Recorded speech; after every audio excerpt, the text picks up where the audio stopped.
सुप्रभात विद्यार्थियों। हम कमलेश्वर द्वारा रचित जार्ज पंचम की नाक पढ़ रहे थे और पिछले वीडियो में हमने आधा पाठ पढ़ लिया था। शेष भाग को हम आज पढ़ेंगे।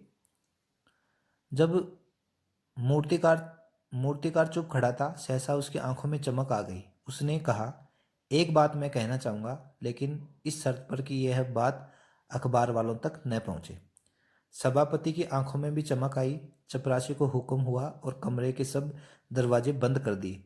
तब मूर्तिकार ने कहा, देश में अपने नेताओं की मूर्तियां भी हैं। अगर इजाज़त हो, परमिशन हो, तो आप लोग ठीक समझे तो मेरा मतलब है, जिसकी नाक इस लाट पर ठीक बैठे उसे उतार लाया जाए। यानी सब यहाँ जुगाड़ से काम हो रहा है, सब फॉर्मेलिटी से काम हो रहा है, कोई काम नहीं करना चाह रहा।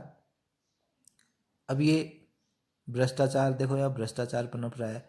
मूर्तिकार ने अपना काम नहीं किया और वो इनडायरेक्ट कैसे अपने काम को करना चाहता है गलत तरीके से। अगर हम हमारे देश के नेताओं की मूर्तियां अनेक है और उनकी नाक की उतारोगे तो उसकी नाक चली जाएगी, फिर क्या फ़ायदा है।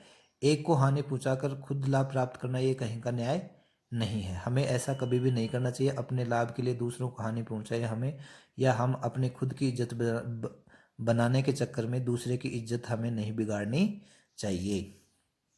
सबने सबकी तरफ देखा। सबकी आंखों में एक क्षण के लिए बदहवासी के बाद खुशी तैरने लगी। सभापति ने धीमे से कहा, लेकिन बड़ी होशियारी से। अब ये देखिए, यहाँ गलत काम करने के लिए हमें कभी भी शामिल नहीं होना चाहिए। यहाँ सभापति महोदय भी गलत काम के लिए तैयार हो गए। किस काम के लिए? क्योंकि मूर्तिकार ने क्या सुझाव दिया था। मूर्तिकार ने सुझाव दिया था कि मैं तो सब जगह हिंदुस्तान के कोने कोने में, पहाड़ों पे, खानों में, सब जगह जाया, मुझे ऐसा कोई पत्थर नहीं मिला। ये पत्थर तो विदेश से मंगाया गया है। अब इसका सिर्फ एक इलाज है, एक ही उपाय है कि अगर ये खबर अखबारों में न छपे तो देश में अपने नेताओं की मूर्तियां भी हैं। इजाज़त हो तो आप लोग ठीक समझे तो मेरा मतलब है, जिसकी नाक इस लाट पर ठीक बैठे उसे उतार दिया जाए। तो सभापति ने क्या कहा? सभा बदहवासी के बाद खुशी तैरने लगी। सभापति ने धीरे से कहा, लेकिन बड़ी होशियारी से। इसका मतलब है कि हमारे भ्रष्टाचार में जो छोटे से बाबू से लेकर बड़े बड़े ऑफिसर तक भी इसमें शामिल रहते हैं, जबकि उन्हें सभापति महोदय को ऐसा नहीं करना चाहिए था। क्योंकि अगर हम किसी भारतीय नेता की नाक उतारेंगे और जांच पंचम के लगाएंगे तो भारतीय नेता की नाक वो अपमान हो जाएगा।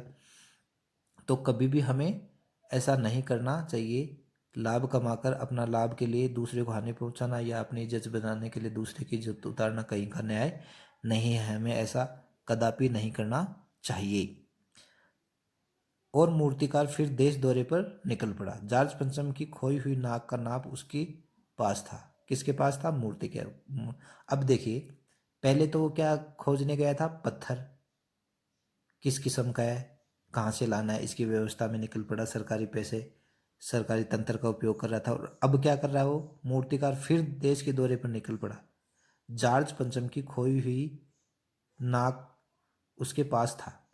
दिल्ली में वह बम्बई पहुंचा। दादा भाई नौरोजी, गोखले, तिलक, शिवाजी, कावसजी, जहांगीर, सबकी नाकें उसने टटोली, नापी और गुजरात की ओर भागा।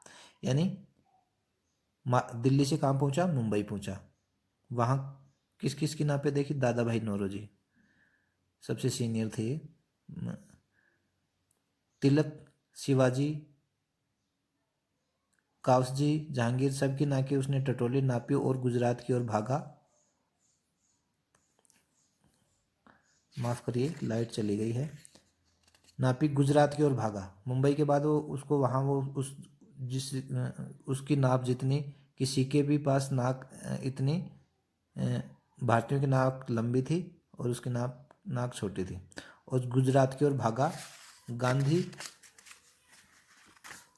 गांधी जी, सरदार पटेल, विठल भाई पटेल, महादेव देसाई की मूर्तियों को परखा और बंगाल की ओर चला। गुरुदेव रविंद्रनाथ, सुभाष चंद्र बोस, राजा राम मोहन राय आदि को भी देखा। गुजरात में सरदार पटेल, विठल भाई पटेल और महादेव देसाई की मूर्तियों को परखा और बंगाल की ओर चला। बंगाल में किस किस की नाक को देखा? गुरुदेव रविंद्रनाथ टैगोर, सुभाष चंद्र बोस, राजा राम मोहन राय। ये पुनर्जागरण के अग्रदूत है राजा राम मोहन राय, स्वतंत्रता आंदोलन के प्रमुख क्रांतिकारी हैं रविंद्रनाथ टैगोर है, गीतांजलि की रचना की है रविंद्रनाथ, नोबेल पुरस्कार मिला है। नाप जोक की ओर बिहार की तरफ चला, बिहार होता हुआ उत्तर प्रदेश की ओर आया, चंद्रशेखर आजाद, बिस्मिल, मोतीलाल नेहरू, मदन मोहन मालवीय की लाटों के पास गया, लाट यानी मूर्तियों के पास गया। घबराहट में मद्रास भी पहुंचा, सत्यमूर्ति को भी देखा और मैसूर, केरल आदि सभी प्रदेशों को दौरा करता हुआ पंजाब पहुंचा। लाला लाजपत राय और भगत सिंह की लाटों को भी कभी सामना हो। लाला लाजपत राय अंग्रेजों की लाठियां खाई थी और लाठियों से घायल होकर बाद में ख़त्म हो गए थे, और भगत सिंह हैं ये जवान उम्र में ही शहीद हो गए थे देश के लिए, का सामना हुआ। आखिर दिल्ली पहुंचा और उसने अपनी मुश्किल बयान की। देखो पूरे देश में घूम रहा है लेकिन काम नहीं कर रहा। कौन? मूर्तिकार। क्या कर रहा है? ये सरकारी तंत्र का उपयोग कर रहा है, सरकारी पैसों को बर्बाद कर रहा है। सबकी नाकों का नाप लिया पर जॉर्ज पंचम की इस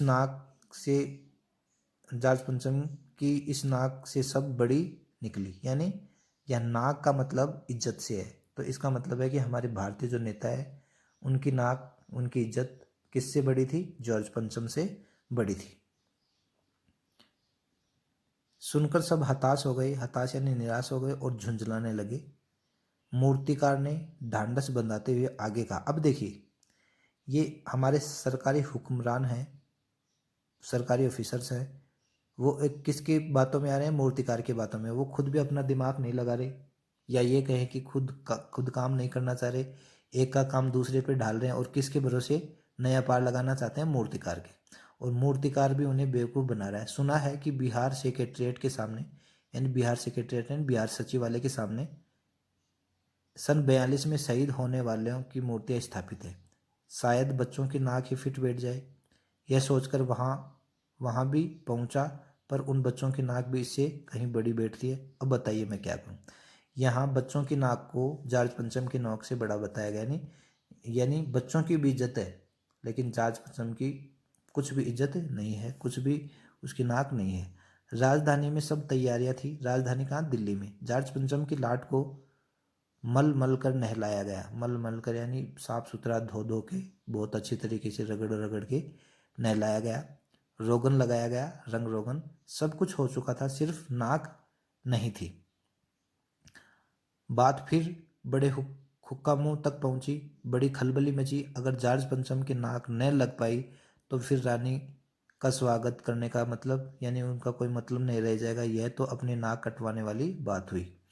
यानी ये अब बात चिंताजनक हो गई। लेकिन मूर्तिकार पैसे से लाचार था। क्या था? पैसे से लाचार था, पैसे का लालची था, यानी हार मानने वाला कलाकार नहीं था।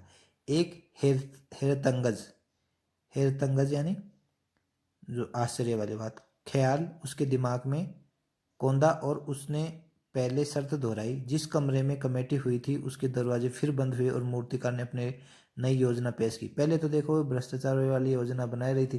पहले तो वो क्या है, गलत सीख दे रहा था कि ऐसा कर लेते हैं हम, अगर जॉर्ज पंचम के लिए कोई पत्थर नहीं मिला उसकी मूर्ति जैसा तो हम भारतीय नेताओं की बहुत सी नाकें हैं उसकी एक नाक काट के लगा देते हैं। अब फिर मिसगाइड करेगा यहाँ पे। लेकिन मूर्तिकार पैसे से लाचार था। जिस कमरे में कमेटी बैठी हुई थी उसके दरवाजे बंद हुए और मूर्तिकार ने अपनी नई योजना पेश की। क्या योजना पेश की? चूंकि नाक लगाना एकदम जरूरी है, इसलिए मेरी राय है कि 40 करोड़ में से कोई एक जिंदा नाक काट कर लगा दी जाए। एक ये इतना मिसगाइड करता है लोगों को, देखो कितना मतलब पैसे के लिए क्या भी कुछ करने के लिए तैयार है। 40 करोड़ में, उस समय जब अंग्रेजों का शासन था और जॉर्ज पंचम भारत आ रहे थे, उस समय भारत देश की जनसंख्या कितनी थी? 40 करोड़ थी। उसमें से कोई एक जिंदा नाक काट कर लगा दी जाए। बात के साथ ही सन्नाटा छा गया। सन्नाटा यानी एकदम शांति छा गई। कुछ मिनटों की खामोशी के बाद सभापति ने सबकी तरफ देखा। सबको परेशान देखकर मूर्तिकार कुछ अचकचाया। अचकचाया यानी चौंक उठा, भौचक्का हो गया और धीरे से बोला, आप लोग क्यों घबराते हैं? यह काम मेरे ऊपर छोड़ दीजिए। नाक चुनना मेरा काम है, आपकी सिर्फ इजाज़त चाहिए। अब देखिए कितना भारतीय अफसर हैं। इस मूर्तिकार एक एक कलाकार की बातों में कैसे आ रहे हैं मूर्तिकार, और ये कलाकार नहीं, ये पैसे का कलाकार है ये। तो कैसे आ रहे हैं, जबकि भारतीय अफसरों को ऐसा नहीं करना चाहिए था, ऐसी राय नहीं माननी चाहिए थी। और वो भौचक्के हो गए सब के सब कि नाक, जिंदा व्यक्ति की नाक कैसे काट ली जाए, वो मर सकता है, अखबारों में बात आ सकती है। और फिर ये बहुत बड़ी गलत बात है कि एक राजा की इज्जत को बचाने के लिए भारतीयों की नाक काटी जाएगी, तो सब भारतीयों की नाक कट जाएगी। कानाफूसी हुई, कानाफूसी यानी कानों में, एक दूसरे के कान में बोल के बात हुई, मूर्तिकार को इजाज़त दे दी गई। ये देखो तो यहाँ कितनी गलत बात दर्शाई गई है। मूर्तिकार ने गलत सलाह दी और गलत सलाह को लोगों ने मान लिया। लोग कोई काम नहीं करना चाह रहा देश के लिए, सबको अपने अपने लाभ की पड़ी है। सरकारी तंत्र की विफलता की ओर संकेत कर रहा है खानाफूसी और मूर्तिकार को इजाज़त दे दी गई। ऐसा कभी भी नहीं होना चाहिए था। अखबारों में सिर्फ इतना छपा कि नाक का मसला हल हो गया है, और राजपथ पर इंडिया गेट के पास वाली जॉर्ज पंचम की लाट के नाक लग रही है। अखबारों में क्या छपा था कि नाक का मसला हल हो गया। कैसे? क्योंकि मूर्तिकार उन्हें बार बार आश्वासन दे रहा था, जबकि मूर्तिकार पैसे से क्या था, लाचार था, वह भी काम नहीं करना चाह रहा था। नाक लगने से पहले फिर हथियारबंद पहरेदारी की तैनाती हुई। मूर्ति के आसपास का तालाब सुखाकर साफ किया गया, उसका रवाब निकाली गई और ताजी पानी डाली गया, यानी रवाब यानी उसकी जो गंदगी है, गाद है, वो निकाली गई, ताकि जो जिंदा नाक लगाई जाने वाली थी वह सूख न पाए। इस बात की खबर जनता को नहीं थी। जनता में खबर होती तो जनता सरकारी अफसरों की लापरवाही को समझ जाती। जनता जो मूर्तिकार है उसके खिलाफ भड़क उठती और प्रदर्शन होते।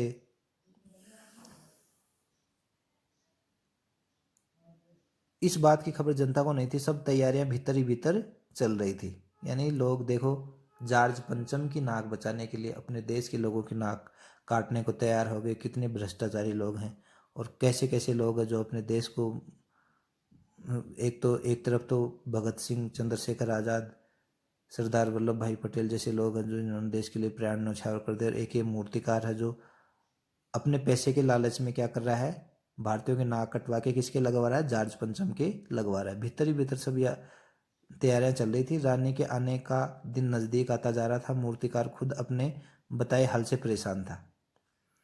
क्यों? क्योंकि वो तो पैसे के लिए काम कर रहा था, सरकारी तंत्र को प्रयोग कर रहा था। जिंदा नाक लगाने के लिए उसने कमेटी वालों से कुछ मदद मांगी, वह उसे दे दी गई। लेकिन इस हिदायत के साथ ही एक खास दिन हर हालत में नाक लगनी चाहिए। क्या होनी चाहिए? हर हालत में नाक लगनी चाहिए। लेकिन क्या हुआ?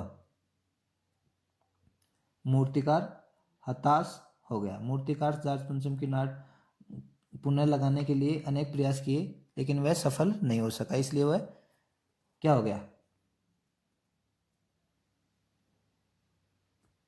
उदास हो गया, हताश हो गया।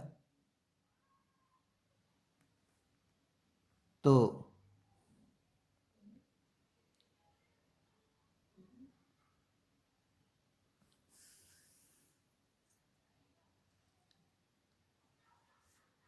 एक खास दिन हालत में नाक लग जानी चाहिए, और वह दिन आया। जॉर्ज पंचम के नाक लग गई।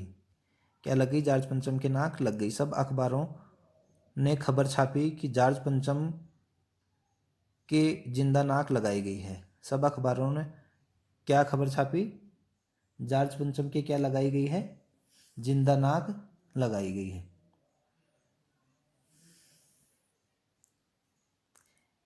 यानी ऐसी नाक जो कतई पत्थर की नहीं है।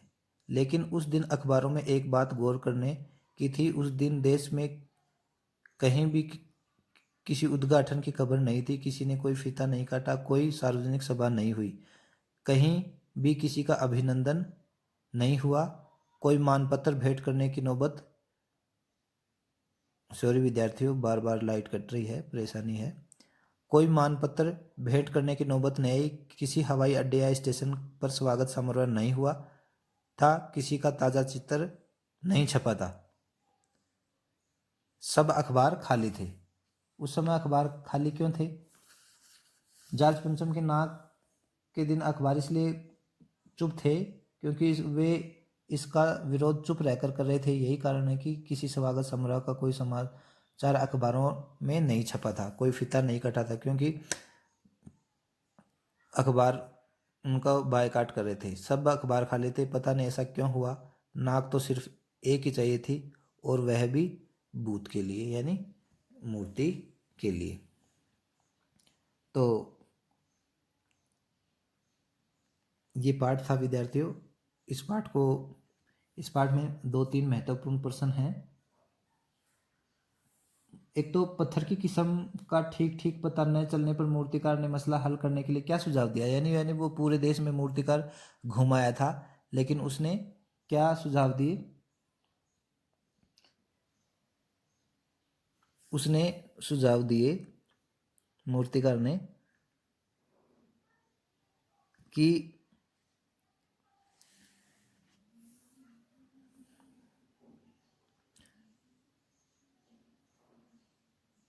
एक तो भारतीय नेताओं की नाक काटने के लिए उसने सुझाव दिए। क्या सुझाव दिए।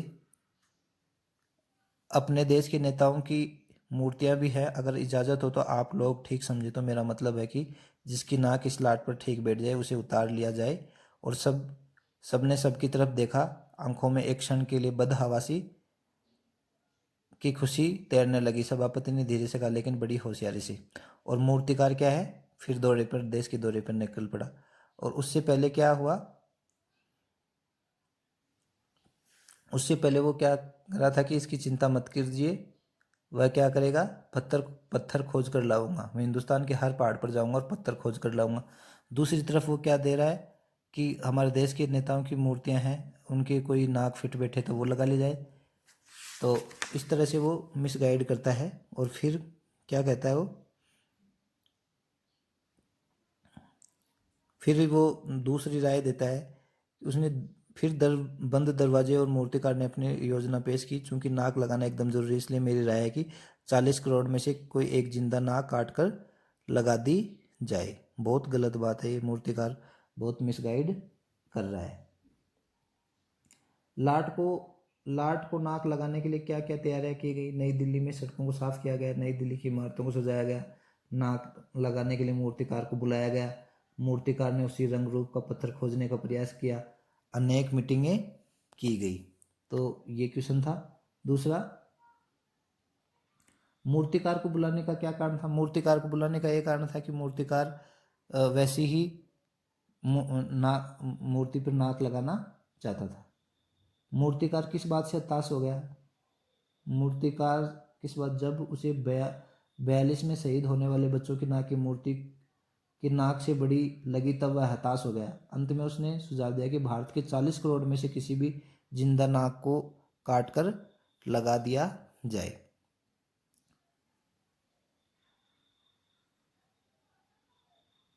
किस समय तक किस घटना को इस पाठ का आधार बनाया गया है। मैं इसमें अगर आपको कोई पूछ ले कि किस घटना को इस पाठ का आधार बनाया गया है, मतलब जब हमारे देश पर अंग्रेजों का शासन था, तब जॉर्ज पंचम अपनी पत्नी सहित भारत के दौरे पे आ रहे थे, शाही दौरे पे आ रहे थे। और रानी हिंदुस्तान के साथ साथ पाकिस्तान और नेपाल भी जाना, वो कहाँ जाना चाहते थे, पाकिस्तान और नेपाल भी जाना चाहते थे। उनके आगमन की तैयारियां जोरों शोरों पे हो रही थी। और रानी के लिए सूट सिलवाए गए। और राजा रानी की हर बात पर चर्चा होती थी। रानी के उस सूट पर करीब कितने पैसे, 400 पाउंड यानी 5,000 रुपये खर्च आया था। अखबारों में उस सूट के बारे में, प्रिंस फिलिप के कारनामों के बारे में विस्तार पूर्वक छापा गया। इस सबसे अलग चिंता का विषय था जॉर्ज पंचम की मूर्ति से गायब हुई नाक को लगाने का प्रयास किया गया। और मूर्तिकार ने अनेक तरीकों से उसे क्या किया, सब अफसरों को मिसगाइड किया। सरकारी तंत्र में जॉर्ज पंचम की नाक लगाने को लेकर चिंता या बदहवासी दिखाई देती है। वह किस किस्म की मानसिकता को दर्शाती है। सरकारी तंत्र जागरूक नहीं होता, वो जब मौका आता है तभी उसकी नींद खुलती है। सरकारी तंत्र मीटिंगों पर चलता है, छोटी छोटी बात पर मीटिंग बुला ली जाती है और वो मीटिंगों में कोई निष्कर्ष भी नहीं निकलता, मूर्तिकार की छोटे से व्यक्ति की बातों में भी आने को तैयार हो जाते हैं। सरकारी तंत्र है, ये अपनी जिम्मेदारी दूसरे पे डालता है और फाइलें ढूंढने पर भी नहीं मिलती। अफसर सिर्फ दिखावटी चिंता करते हैं और अफसरों को चापलूसी की प्रवृत्ति होती है। ये पाठ में दर्शाया गया है। विद्यार्थियों, आज लाइट नहीं होने की वजह से वीडियो सही नहीं बन पाया। आगे हम पुनः इस पाठ को पढ़ेंगे। धन्यवाद।